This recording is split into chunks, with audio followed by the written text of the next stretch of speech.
सूरदास जी का प्रसंग आता है। जन्म हुआ दिल्ली के पास के एक ब्राह्मण कुल में, लेकिन परिवार इतना दीन था कि उनके पास ज्यादा भोजन की और आदि की कोई व्यवस्था नहीं थी। पिताजी ब्राह्मणोचित कर्म करते थे। ब्राह्मणत्व में जो कर्म विहित हैं उनको करते थे। एक बार आपने कहीं कुछ अनुष्ठान आदि किया तो आपको 2 रुपया मिला। इनके पिताजी को, सूरदास जी के पिताजी को, सूरदास जी का नाम तो सुना है ना सबने। 2 रुपया मिला सूरदास जी के पिताजी को। उस समय में 2 रुपया इतना होता था कि उनके पिताजी नाचते हुए गांव में आए और सबको बताया भैया 2 रुपया मिला है, अब तो 6-7 महीना कहीं जाने की जरूरत ही नहीं है, इससे ही घर चल जाएगा।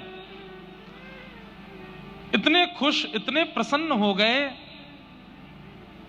कि अर्धरात्रि का समय अपनी पत्नी के साथ बोले, मैं सो ही नहीं पा रहा हूं, मुझे इतनी खुशी हो रही है, हमको 2 रुपया मिला है।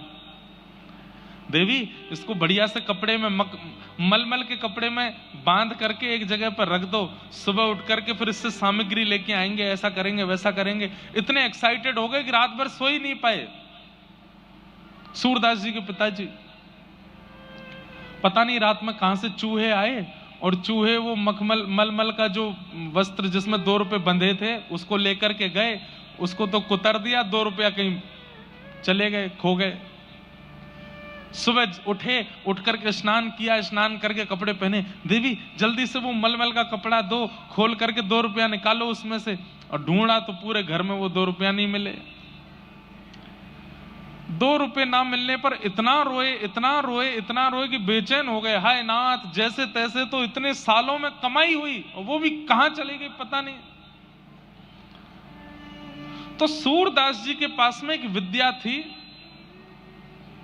उनके नेत्र नहीं थे, लेकिन वो खोई हुई चीजों को ढूंढ लेते थे। उनके पास एक ठाकुर जी के द्वारा प्रदत्त विद्या थी ऐसी, वो बता देते थे उसका कोई सामग्री कहां है, तुम्हारा ब्याह कब होगा, भविष्य बता देते थे, बीता हुआ कल बता देते थे। ये ठाकुर जी के द्वारा कृपा थी उनके ऊपर। सूरदास जी अपने पिताजी को रोते हुए देख बोले, पिताजी आप क्यों रो रहे हो?